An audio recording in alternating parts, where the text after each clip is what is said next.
Hello everyone, आप सभी का स्वागत है कोगेट सोसाइटी यूट्यूब चैनल में। और आज हमारा नेक्स्ट टॉपिक स्टार्ट करेंगे हम, जो कि है प्रॉपर्टीज़ ऑफ एसिम्प्टोटिक नोटेशंस। ठीक है, इसके पहले मैंने आपको जो जो नोटेशंस है वो सब कवर करा दी थी डेटा स्ट्रक्चर में जो हमारा यूज़ होते हैं।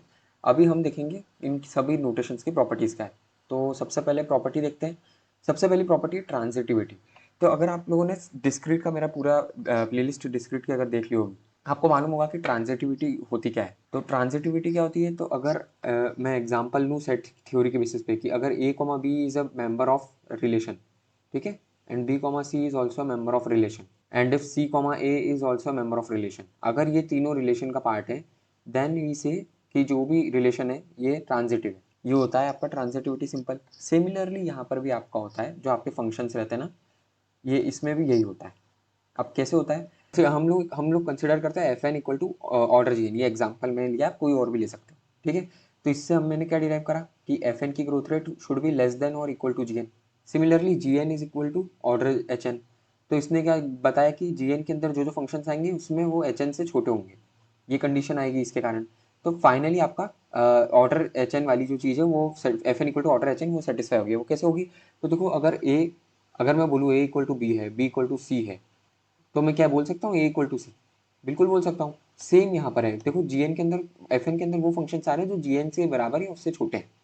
ठीक है, और जीएन के अंदर वो फंक्शन है जो एच एन के बराबर या एच एन से छोटे हैं। तो कुछ ऐसे इंटरसेक्शन अगर आप लोगे तो कुछ ऐसे फंक्शन होंगे एफ एन और जी एन दोनों में, कुछ ऐसे फंक्शंस होंगे जो एफ एन और जी एन दोनों में होंगे और दोनों दोनों में एच एन से छोटे होंगे। तो उसके कारण और वो जितने रहेंगे ना वो सारे एफ एन वाले रहेंगे। अगर आप इसको एग्जाम्पल से करोगे तो आपको समझ में आ जाएगा। जैसे मैं अगर एग्जाम्पल दूँ आपको कि एफ एन मेरा हो गया एन, और जी एन मेरा हो गया एन स्क्वायर, और एच एन मेरा हो गया एन क्यूब। तो अगर आप मैं इस प्रॉपर्टी को देखूंगा जो यहाँ पर मैंने लिखी है, तो ये सेटिस्फाई होगी, तो यस हाँ हो रही है। ये जी एन की सेट का पार्ट होगा, मतलब f n is order g n, जो कंडीशन है इसका सेट का पार्ट होगा, यस होगा, क्योंकि यहाँ एन जो है छोटा है। सिमिलरली एन स्क्वायर जो होगा वो एन क्यूब का पार्ट रहेगा, मतलब सेट के अंदर आएगा। तो आप अगर देखो, अगर एन क्यूब से छोटे वाले जितने फंक्शन अगर वो लिखना है मेरे को, तो क्या क्या आएंगे, एन स्क्वायर आएंगे और एन आएगा। अब अगर ये दोनों आ रहे तो इसका मतलब क्या हुआ, ये एफ एन के बराबर हुआ। ठीक है, ये तो है ही, जीएन तो हमारा है ही, सेटिस्फाई कर रहा है, वो तो एच एन में ही, वो तो गिवन है। अब एफ एन के लिए चेक करना था तो वो हो रहा है सेटिस्फाई। तो ये वाली प्रॉपर्टी आपकी होती है transitivity for big O notation. Similarly जो सेम प्रॉपर्टी है वो आप थीटा और बिग ओमेगा के लिए कर सकते हो, जो मैंने यहाँ लिखे फॉर्मूले। मैं आपको हर एक नोटेशन के लिए नहीं समझाऊंगा, आपको एक नोटेशन समझाऊंगा तो आपको बाकी समझ में आ जाएंगे। ठीक है, नेक्स्ट प्रॉपर्टी है हमारी रिफ्लेक्सिविटी। रिफ्लेक्सिविटी सेट थ्योरी में क्या बोलती है, अगर ए कॉमा मतलब ए कॉमा ए जो रहता है, अगर सेट हमारे ए बी सी है, तो ए कॉमा ए, B comma B, C comma सी, तीनों जो होंगे वो मेंबर होंगे, रिलेशन का पार्ट होंगे। ठीक है, बट यहाँ पर रिफ्लेक्सिविटी अलग होता है। यहाँ पर का मतलब क्या हुआ कि एफ एन को मैं एफ एन को लिख सकता हूँ ऐसा, f n equal to order f n, वो फंक्शन खुद ही के रिस्पेक्ट में बिगो का कंसिडर कर रहा है। ठीक है, यहाँ पर रिफ्लेक्सिविटी अलग होती है सेट में, यहाँ पर इस जगह पे अलग होती है। इसलिए मैंने कंपैरिजन इसलिए बताया कि आप हर बार गलत ना समझ जाओ कि ट्रांजिटिविटी अगर दोनों के लिए सेटिस्फाई कर रही है तो रिफ्लेक्सिविटी भी दोनों के लिए करेगी, यानी सेट थ्योरी और हमारा नोटेशन के उसमें। ठीक है, इसलिए मैंने आपको ये बताया यहाँ पे। तो ये हो गया आपका बिगो, मतलब ये हम लोग बोल सकते हैं। ठीक है, और ये हमारा हो गया। नेक्स्ट है थीटा एफ एन, ये भी हो सकता है बिल्कुल। और फिर बिग ओमेगा एफ एन, तो ये तीनों बोल सकते हैं हम लोग, क्योंकि फंक्शन तो सेम ही है ना, हम फंक्शन थोड़ी चेंज कर रहे हैं, और फंक्शन खुद के बराबर नहीं होता तो किसके बराबर होता है। ठीक है, ये तो कॉमन सेंस है। तो इसलिए ये वाले जो प्रॉपर्टीज है वो सारी सेटिस्फाई हो जाएगी। ये आपकी प्रॉपर्टी होगी। अब नेक्स्ट है आपकी प्रॉपर्टी सिमेट्रिसिटी। सिमेट्रिसिटी क्या बोलती है कि अगर दो मतलब आपका सेट थ्योरी में सिमेट्रिसिटी क्या होती है, अगर A comma B is a member of relation, तो B comma A also, B comma A should also be member of relation, तो ही वो सिमेट्रिक होगा। ठीक है, ये आपकी सिमेट्रिसिटी होती है। तो सिमिलरली यहाँ पर रहता है, ज़्यादा फर्क नहीं है।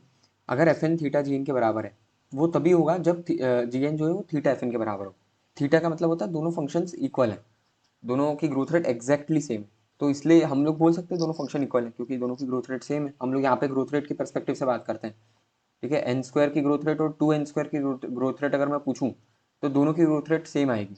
ऐसा नहीं कि इसकी ज़्यादा रहेगी, ठीक है, इसकी वैल्यू ज़्यादा रहेगी, इसकी वैल्यू कम रहेगी, ये फर्क रहता है।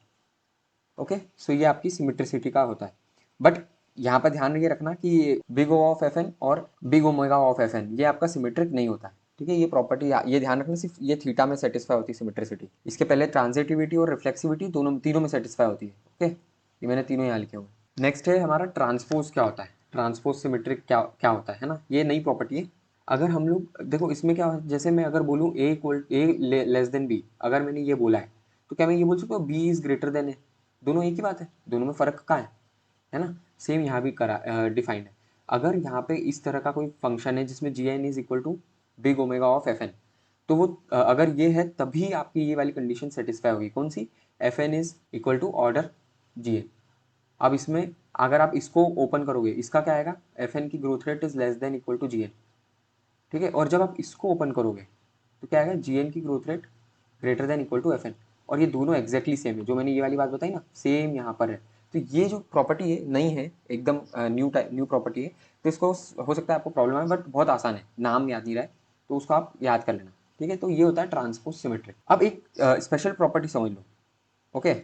कोई दो फंक्शन के लिए, जैसे ये जो लास्ट प्रॉपर्टी है हमारी आज की, आज की इस वीडियो की, इसमें कह रहा है ये अगर एफ एन और थीटा जी एन के बराबर है, मतलब एफ एन की growth rate exactly G N के बराबर है, तो वो उसमें दो कंडीशन होगी, ठीक है।